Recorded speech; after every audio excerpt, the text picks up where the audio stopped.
Hey guys, YouTuber 100 here. Alright, now here I am to begin this countdown of reviews for my picks for the top 10 best live action Disney films. Yeah, but before I start off with these reviews, I just want to mention one thing real quick that I forgot to mention in my last video when I announced this. So for these reviews, what I was meaning to say before is with this list, list is going to be excluding any live action Disney films that I have already covered before in the past because yeah, I've already reviewed some live action Disney films, like of course the Santa Claus movies, which I reviewed a few years ago, and like Muppet Christmas Carol, which I went over this past December. And yeah, just any live action Disney films that I have already gone over before in the past. Yeah, this countdown of reviews is gonna exclude any of those. So yeah, that's why if you watch me review these movies, yeah, if I review any of these movies any higher or lower than any of those films I've already gone over before, that's the reason why those movies aren't in this countdown. Is because yeah, all those movies are excluded. So yeah, I just wanted to get that out there real quick before I started off with these reviews, because yeah, I have a feeling there are some people that are going to be asking about why I have these movies, and when I have may have rated any movies that I've reviewed previously that are live action Disney films, I may have rated those higher or lower than any of these. So yeah, just wanted to get that out there real quick. Alright, so here I am to begin this countdown. And alright, so here I am with my review. Now at number 10, I actually have a two-way tie for the number 10 spot. So yeah, I'm going to make individual reviews for both of the movies that I have in the number 10 spot. Alright, so one of the spots I have for my number 10 and is Air Bud. So I think that this movie, I think this gets overlooked by a lot of people. This is kind of like what I was talking about in my last video. I've said before how I feel there are some live-action Disney films that do kind of get overlooked, and sometimes I don't think receive enough credit that they deserve. And I think this movie is one of them. I really do think that this movie is actually pretty good.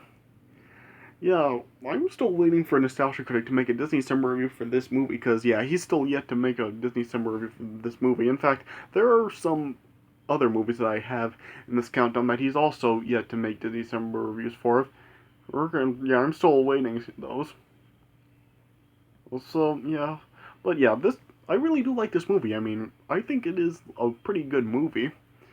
Yeah, the reaction for this movie, it was kind of mixed about it. Like critics were kind of mixed about it, as well as audiences. But yeah, I feel that this movie deserves more credit. I mean, I think this movie is actually pretty good. Yeah, now I know that this film really has spawned a lot of really unsuccessful sequels. Well, not unsuccessful, but didn't do very well. It spawned a lot of them. And yeah, sequels aren't too very good. I'm not very crazy about any of the sequels, but this movie, I really do like it. I mean, I just really did like the concept of this movie. You just a dog is really talented at basketball, and of course, the other movies would show he's also very good at other sports. But yeah, this one was where it started, and yeah, this one is about basketball. And yeah, I really do like this movie. I mean, yeah, it does have kind of it's not the greatest one in the world, but I mean, it is. I do still enjoy this movie a lot. I mean, I did really enjoy watching this movie as a kid, and even now, I still do find myself enjoying watching it. Yeah, the movie features Michael Jeter. It has Kevin Zegers, Bill Cobbs, it and it does feature some other people as well. Yeah, and in fact, for those of you who don't know, the dog in this movie, the golden retriever who plays Buddy in this movie, he's actually the same golden retriever that played Comet on Full House. So yeah, I found that interesting when I first heard about it. I mean, yeah, there's even a video on YouTube that even shows of from that episode of Full House where like Danny, Jesse, and Joey were playing basketball or something. It actually shows how that the dog that played Comet is the same dog who plays Buddy in this movie. Yeah, I'll put that video in the description if you want to see how it shows that it is the same dog. Yeah. And yeah, I really did enjoy this movie a lot. I mean, yeah, it is really I think, one of the most overlooked live action Disney movies. I mean, I really do enjoy this. Yeah, yeah, so yeah, I would probably give this movie 3 stars out of 4. I mean, I did find this like a really enjoyable movie. I mean, it kind of does show like the first owner for Buddy in this movie. He is like a real abusive owner and really not a good person. Who played by Michael Jeter, of course. And yeah, it does show like later on that he wants to take advantage of what he's really talented at and take the dog back. And yeah, it does show like there are some people that do kind of like with Josh's mom in this movie. It, the way she acts at first with Buddy, it does kind of show like some people really do feel that way about dogs. So I do like the fact that this movie tries to like take it realistic in terms of how some people can feel about dogs. Mm, yeah, so and yeah, I feel that this movie, it does have a realistic take on it, and yeah, I do think that it is like a good way because this movie also does have like a subplot of like Josh like becoming better at basketball from encouragement from his coach on why he should play it and what he should really do in order to be good at basketball, and yeah, I really do think that the message this movie sends, it is a good message. And yeah, it's just overall, I do find myself really enjoying this movie. And yeah, I do kind of find it to be kind of like unfortunate, like how overlooked this movie can be. I really do think this movie deserves more credit than it receives. So yeah, just a pretty good movie all around. So yeah, let me just get right into it. Alright, so the movie opens with Norm Snively, who is a clown, and he's taking Buddy, which he's not actually named Buddy yet. I don't think he's actually really named when this movie starts, but yeah, him and Buddy are off to a birthday party to do a clown show. And once Snively arrives and he starts performing, he really was not very good at any of his tricks.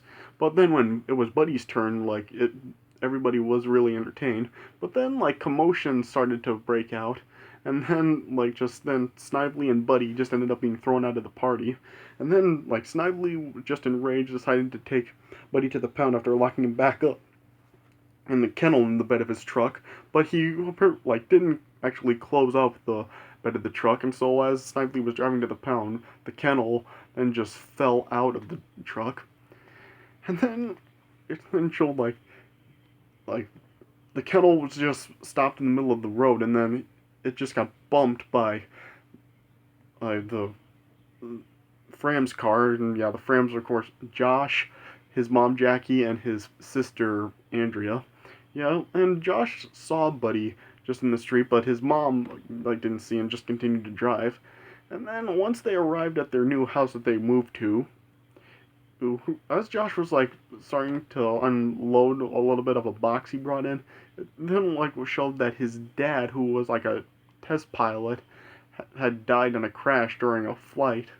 And so apparently Josh is just really depressed and upset, and he's been that way for quite a while since his dad died. And yeah, Josh just really was kind of a real quiet person, and he just really didn't seem to really fit in at the school. He just really wasn't comfortable with anything he was really doing. And one day, as he was just playing basketball in an abandoned allotment, his ball just then bounced into a bush, and then the ball just rolled back, and Josh could hear some like biting noises and stuff. And then Josh then found a piece of the clown costume that Buddy was wearing. And then later on, as Josh was attending the basketball team tryouts, the coach was giving everybody a lecture, and the coach was talking pretty intense, and then Josh just ended up being too nervous to actually try out. And then after the tryouts, the coach then approached Josh and kind of just talked him into becoming a manager. The coach was really basically just forcing it upon Josh. Oh shit. And then eventually, as Josh was playing basketball again, Josh then discovered Buddy, and then just Josh laid out a cup of vanilla pudding for Buddy to eat, and Buddy came out and ate the pudding. And then Josh was just trying to slowly approach Buddy, but then Buddy just ended up bolting off. Then the next day, as Josh was trying to set up his basketball court in the allotment a little bit more, Buddy then came back because Josh laid out like a bunch of pudding cups for Buddy to eat. And then once Josh grabbed his basketball, like Buddy was just focused onto the basketball. And then Josh discovered that Buddy was like able to play basketball. He tossed Buddy the ball, and then Buddy just like nailed it with his face. Yeah. And then once Josh saw how good Buddy really was, Josh then just decided to keep Buddy and bring him home. And then, yeah, Josh then just cleaned Buddy up, like giving him a bath and then brushing his teeth with his mom's toothbrush. Ugh. And then, and as Josh was like trying to talk to his mom about keeping Buddy, Buddy then just caused a scene in one of the rooms of the house and just made a real big mess. And then, yeah, then like later on, Josh's mom was just like telling him that they couldn't keep Buddy because they had a bunch of stuff going on. And so Josh's mom agreed to let him keep Buddy up until Christmas. It's because Josh felt that Christmas was the perfect time to keep Buddy until, since like Christmas was only a couple of weeks away. And so she agreed to do it. And then she like was showing like every morning like Buddy would like go and take the newspaper morning newspaper and just like bury it. And, you know, Josh's mom, of course, like, didn't find it. And then showed she was then brushing her teeth with the same toothbrush that Josh brushed Buddy's teeth with. And it just showed that she found, like, a hair on her toothbrush or something. Just, ugh. Yeah.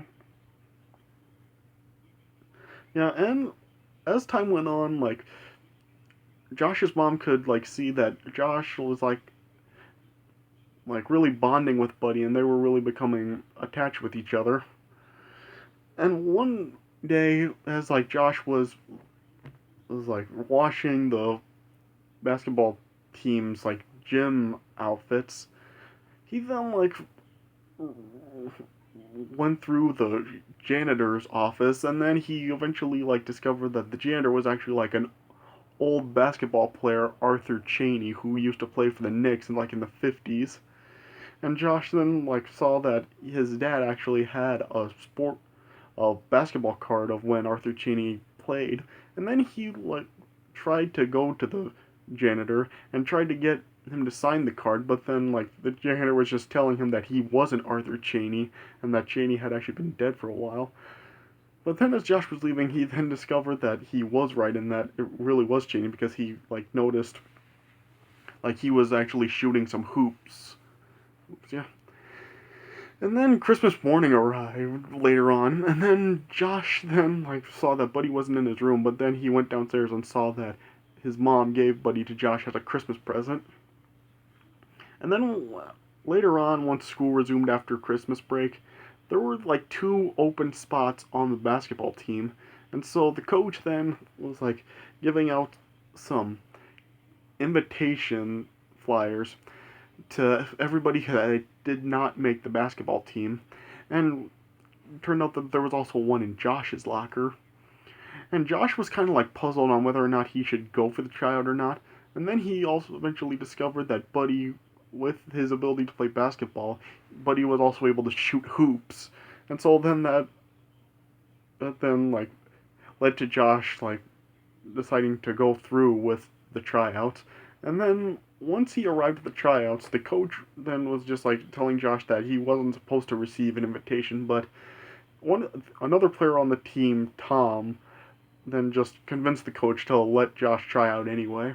And then yeah, Josh then also of course like ended up making the team. And for Josh's first game, he was like a little nervous for it.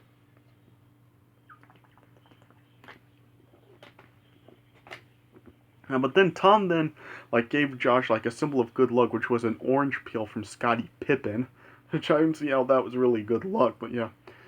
And then like back at the house, Buddy then like just noticed that Josh wasn't home, and then he eventually tracked Josh to the school.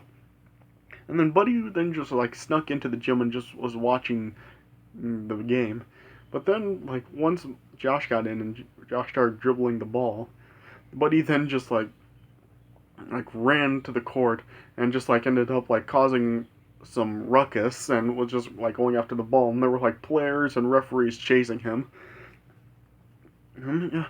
And then eventually Buddy then like ended up making a shot into the basket, and yeah, everyone then just was cheering for that. And then after the game, the school principal approached Josh along with the Booster Club president, and they were asking Josh if they if he could do that trick with Buddy at the next game's halftime show, and the principal wanted to make Buddy the team mascot. But then then Buddy then ended up leading Josh, his mom, and the principal up to the gym, where like the coach was like being really aggressive with Tom because Tom had a problem with like dropping balls that were passed to him, and so he was trying to get Tom to do better, but he was like really violently pelting Tom with basketballs. And then the principal eventually caught it, and then yeah, the coach ended up being fired. And then Josh later on then suggested to make Arthur Chaney the coach, which then he was then appointed the coach. And then yeah, he was starting to make the team better.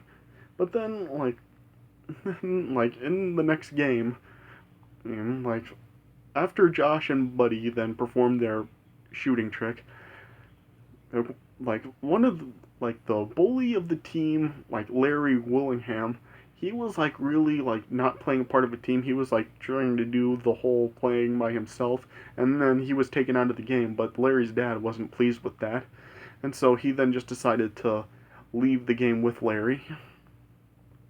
And then as at the end of the game, as the Timberwolves were down by 2 points, Josh tried to go for a three-pointer, but yeah, Josh was just under so much pressure that he missed the shot, causing the Timberwolves to lose.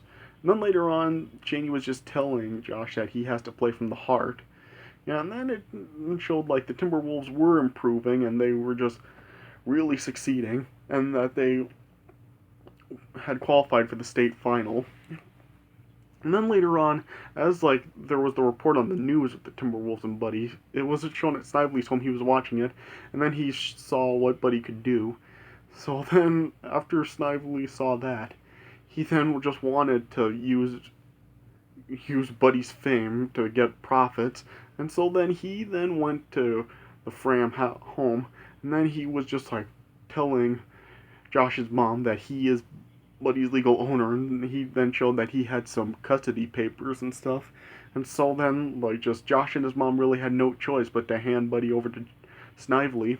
And of course, like, Josh really did not want to do it, but yeah, his mom just was just telling him that they had no choice. And yeah, even she, like, tried to stop Snively from taking Buddy, but Snively refused to listen, and he just took Buddy and left. And then, yeah, Josh, of course, was really upset by that, and so were his mom. Was his mom, and then they noticed some changes is when Buddy was gone, because yeah, his mom now saw that her paper was out, and Josh like put another pudding cup out on the basketball court he set up to see if Buddy would come, but he didn't.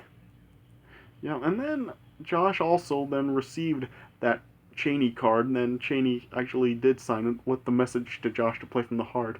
And then eventually Josh then just decided to go rescue Buddy. And so then he eventually tracked Snively's home down, and then he found Buddy chained up in the muddy backyard.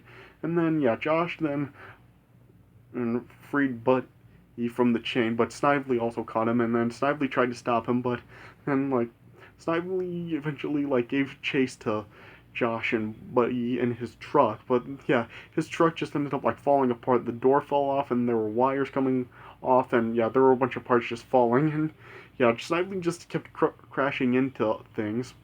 And once, like, he was, like, driving towards a lake, he tried to turn away, but the steering wheel also ended up falling off, and then the truck then just ended up just crashing into the lake.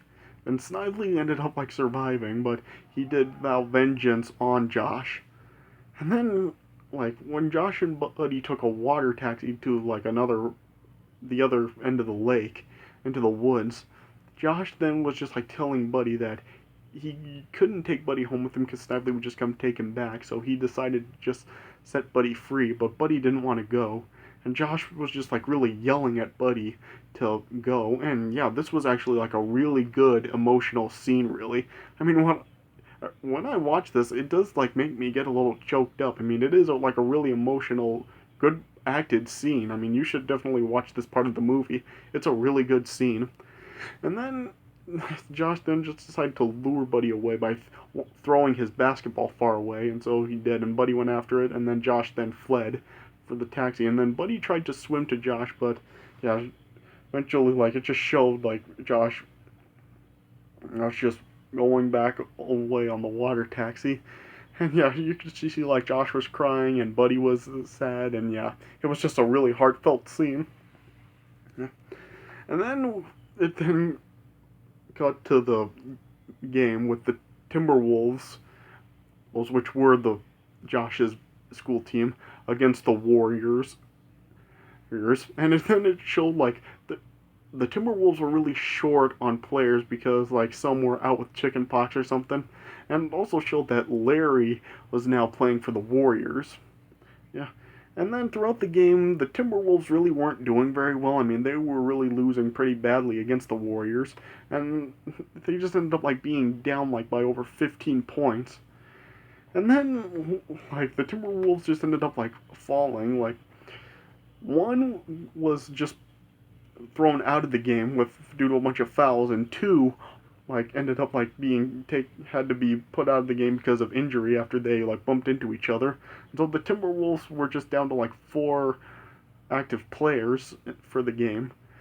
And they were thinking of forfeiting, but then it showed Buddy then coming back and running into the gym. And then yeah, of course after that Josh was really happy, hugging Buddy again, and the other players embracing Buddy too. And so then the Timberwolves then decided to put Buddy into the game to play for them also. And then like since there were no rules that said Buddy couldn't play basketball, he was of course able to play. And so then Buddy then helped the Timberwolves, and yeah, the Timberwolves then just came right back up, and yeah, they came back in the game, and then yeah, eventually then like the Timberwolves then were just like down by 4 points, and then Buddy was able to make two free throws. Yeah. And then during the last play of the game, it then showed Snively arriving back at the school. And then Josh was basically in the same position as he was before with the 3 point situation where he was under pressure. But then he looked at Buddy, and yeah, I guess it was just a sign to Josh that he would be alright. Then Josh made the shot, and then yeah, he then yeah, the ball went in, and yeah, the Timberwolves ended up winning. And yeah, man, afterwards, like Larry approached Josh and just was being a good sport about it. Yeah. Then Snively then approached Josh and his mom again and tried to confront them to take Buddy back again, but Josh and his mom both refused to give Buddy back. And yeah, Snively tried to pull out his papers again, but his custody papers were now destroyed, and so he decided then to just sue them. And then we cut to the case in court, where the case was about custody of Buddy. And yeah, the judge was kind of like reluctant for it at first since he thought the case was silly, but then he decided to do it, but it had to be done seriously. And then Snively arrived in his clown outfit. Yeah. And yeah, Snively was just trying to lie and make it seem like he really did care about Buddy. And yeah, there were just like protests from both sides. And then eventually Cheney then arrived back, and then he just decided he then would just suggested to the judge to let Buddy decide where he wanted to go. And so the judge then agreed, and yeah, he was like an old fan of Cheney's too. And so then it cut to outside the courtyard, and then yeah, it just showed like Snively and Josh were just calling Buddy on different sides, and Buddy was starting to walk towards Josh, but then Snively pulled out a newspaper that he uses on Buddy as punishments. Yeah, this was the reason why Buddy took away the newspapers from Josh's mom and stuff, yeah. And then Buddy slowly moved towards Snively, but then he snatched the paper away and just ripped it up, and then just ran to Josh. Yeah. Yeah, and then afterward, then Josh was then awarded custody of Buddy. And then Snively tried to charge for Josh and Buddy again, but then, yeah, the police then just grabbed Snively and led him away. And then it just showed then Josh and every other person in the courtyard then just gathering around in celebration of Buddy Eve being awarded to Josh and stuff. And that's how the movie ended. So yeah, 3 stars out of 4. I mean, not the greatest movie, but I still really do enjoy it, and I do think it is like a candidate for this, and I really do think it is like probably top 10 live action movies, considering like I was saying before how the record like the track record for live action Disney movies is really inconsistent. Yeah, I do think that this is probably top 10, definitely. So yeah, alright, so yeah, that does it for my review of Air Bud. Hope you guys enjoyed this review, and stay tuned as we've got more of these top 10 live action and Disney movies coming up next. And up next, I'll be reviewing my next spot in the number 10, so stay tuned for that coming up. Alright, that does it for my review of Air Bud, so I hope you guys enjoyed this review. So yeah, thanks for watching, and I'll see you guys later.